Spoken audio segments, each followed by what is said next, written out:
अस्सलामुअलैकुम। मैं डॉक्टर फ़ातिमा फ़िरदौस आज आपके साथ एक केस शेयर करने जा रही हूँ। ये केस है फ़ीवर का। मेरे खुद के बेटे को फ़ीवर हुआ था। एक्चुअली में उसका फ़ीवर इवनिंग में साढ़े जब मैं उसे देखी तो उसको 102 एंड 3 था। तो जब मैंने उससे सिम्टम्स पूछा तो पूछने के बाद मुझे लगा उसको जलसीमियम देना चाहिए। तो मैंने उसे जलसीमियम 200 का 2 डोज़ दिया। उसके बाद मैं देखी उसका फ़ीवर 101 102 के बीच पे ही रहा, बहुत ज़्यादा कम नहीं हुआ।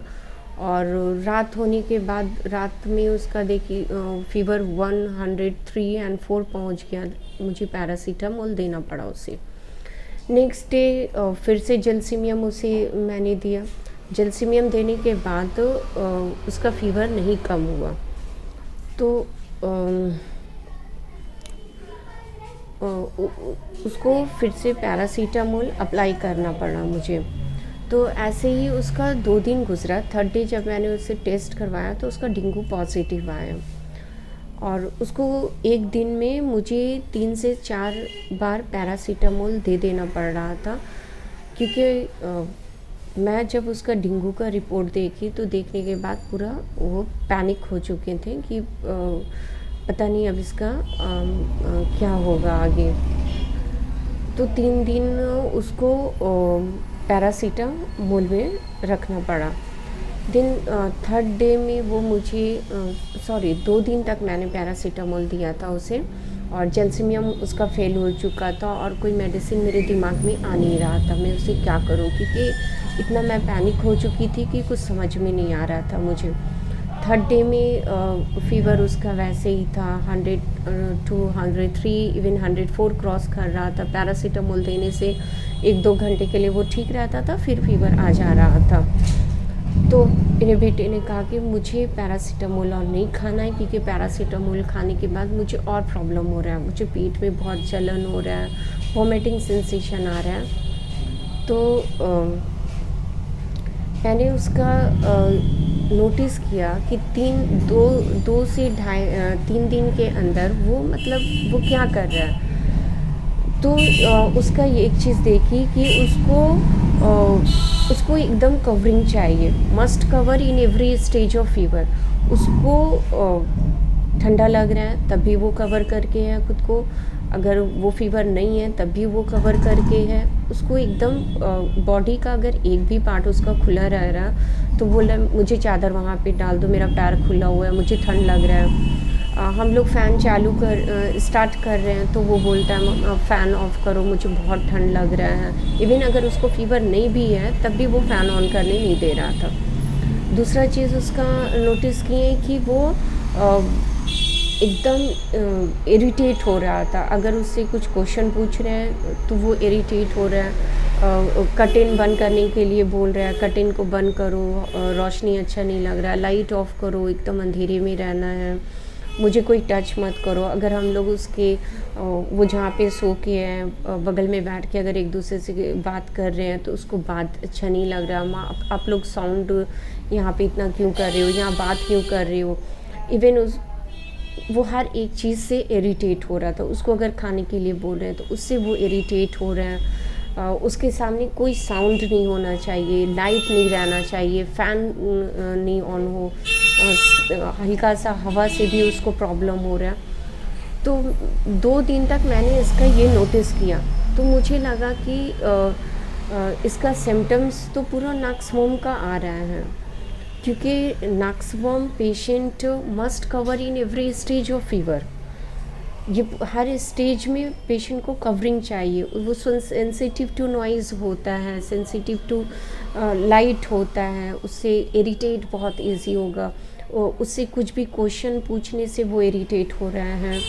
अगर उससे पूछो तुम्हारा फ़ीवर कैसा है, हाँ ठीक है बस, और बार बार बहुत क्वेश्चन करती हो आप लोग, मतलब वो एकदम चिड़चिड़ा रहा था पूरे टाइम पे। तो मैंने उसे नक्सवॉर्म 200 का फर्स्ट डोज मैंने उसे दिया। देने के बाद उसको मैंने दोपहर में नैक्सवार्म 3-4 बजे के करीब नैक्सवार्म 200 का एक डोज दी। देने के बाद उसका फीवर 5 to 6 PM तक देखिए उसका फीवर 13-14 फिर से आ गया। तो मुझे पैरासीटामोल देना पड़ा, मैंने दे दिया उसे पैरासीटामोल। उसके बाद से वो जो फीवर उसका कम हुआ तो 101, 102 उसका था। तो फिर से मैंने उसे नैक्सवार्म रिपीट किया हर 3-3 घंटे पे। तो वो 3 से 4 रिपीटिशन के बाद उसका फीवर 4th डे में मैंने देखा 98, 99 में आया। फिर से मैंने उसे नैक्सवार्म का 2 डोज और दिया। उसके बाद उसका फीवर पूरा ही नॉर्मल हो गया। यहाँ पे नैक्सवार्म 200 का 4 to 5 डेज़ में उसका फीवर कम हुआ। मतलब उसका डेंगू में जो उसका प्लेटलेट्स काउंट उसका 3rd डे में आपका 1 लाख के करीब आ गया था। उसके बाद उससे भी थोड़ा कम हुआ। लेकिन जब मैंने उसे नैक्सवार्म स्टार्ट किया तो जब उसका प्लेटलेट्स काउंट 4th डे के बाद जब कराया गया तो उसका 1,20,000 के करीब पहुंच गया था। उसके बाद वो ग्रेजुअली रिकवर करना स्टार्ट कर दिया। अब यहाँ पे अगर कंटिन्यू उसको पैरासीटामोल दिया जाता तो उसका भूख बिल्कुल ही ख़त्म हो जाता। और वो जो 3 दिन का या 2 दिन का वो जो paracetamol per day 3 to 4 times उसको जो मिला, उसकी वजह से उसका लीवर में इफ़ेक्ट आया, लीवर इन्लार्जमेंट हुआ, वो उसको भूख नहीं लगा। बट नैक्सवार्म फिर से सब कुछ रिकवर कर दिया। अब यहाँ पे डेंगू के केस में हम लोग देखते हैं कि कॉमनली सब डॉक्टर्स आपको बोलेंगे कि बकरी का दूध आप यूज़ करिए और पपाया का लीफ यूज़ करने के लिए बोला जाएगा। उसको आप पपाया का लीफ को अच्छे से आप चूर दो, उसके बाद उसको वो आप पेशेंट को खिलाओ। तो डेंगू के केसेस में ऐसा बिल्कुल भी मत कीजिए, क्योंकि जब पेशेंट ऑलरेडी वो फीवर में है और उसको ऑलरेडी प्रॉब्लम हो रहा है, अगर वो वैसी हालत में आप उसको बकरी का कच्चा दूध पिलाओगे तो उसको वॉमिटिंग सेंसेशन नॉर्मली होगा। अगर आप उसको पपाया का पत्ता चूर के खिलाओगे तो उसको वॉमिटिंग स्टार्ट हो जाएगा। और ऐसे केसेस में जब वॉमिटिंग स्टार्ट हो जाएगा तो फिर आपका केस ख़राब की तरफ चला जाएगा। फिर आप उसको घर पे हैंडल नहीं कर पाओगे, क्योंकि प्लेटलेट्स काउंट जितना पेशेंट मेरा वीक होगा उसका जल्दी जल्दी प्लेटलेट्स काउंट डाउन होना स्टार्ट हो जाएगा। तो डेंगू के केसेस में आपको याद रखना चाहिए कि ये 2 चीज़ तो आप बिल्कुल भी अवॉइड करिए। बट पेशेंट को पूरा इलेक्ट्रोल ORS भी आप रखिए। एटलीस्ट 24 घंटे में 2 लीटर आपको ORS उसको पिलाना है। पूरा लिक्विड डाइट आप उसको दीजिए, क्योंकि ड्यूरिंग फीवर पेशेंट दाल चावल रोटी ऐसे भी प्रेफर नहीं करता है। तो आप उसको टोटली पूरा लिक्विड डाइट दीजिए। इवन आपको फ्रूट जूस आप इवनिंग में भी दे सकते हैं। ऐसा कुछ नहीं है कि इवनिंग में देंगे तो बच्चे को या बड़े को किसी को भी ठंड लग जाएगा, बिल्कुल भी नहीं।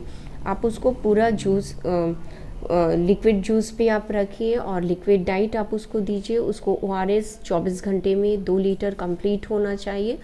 तो देखिए डेंगू खुद ब खुद रिकवर कर जाएगा। जैसे मैं इस केस में पैनिक हो गई थी, आपको पैनिक नहीं होना चाहिए। अगर आप उसको सही से अगर आप सिम्टम्स को पकड़ पाइएगा, क्योंकि ये मेरा खुद का बेटा था इसलिए मुझे सिम्टम्स पकड़ने में टाइम लग गया। अगर आप सही से इसे पकड़ पाएंगे सिम्टम्स को कि पेशेंट का क्या बिहेवियर है ड्यूरिंग इलनेस, तो हम सही मेडिसिन दे पाएंगे। और अगर हमारा परफेक्ट मेडिसिन पेशेंट को मिल जाता है तो ये बहुत अच्छा इफ़ेक्ट करता है। क्योंकि नैक्सवार्म मेरे केस में इतना अच्छा काम किया है। वो जो 102 and 3 से फीवर डाउन नहीं हो रहा था, कंटिन्यू 2 दिन से उसको 2 डेज़ पूरा 102, 103 कंटिन्यू फीवर उसको रहता था। जब नैक्सवार्म का उसको मिला डोज, उसके बाद से ही उसका फीवर 3-4 घंटे के अंदर ही 101, उसके बाद 100, उसके बाद 98, 99। एक बार 99 आने के बाद फिर से उसका दोबारा 101, 102 नहीं गया और उसके बाद से पेशेंट बहुत अच्छे से रिकवर कर गया।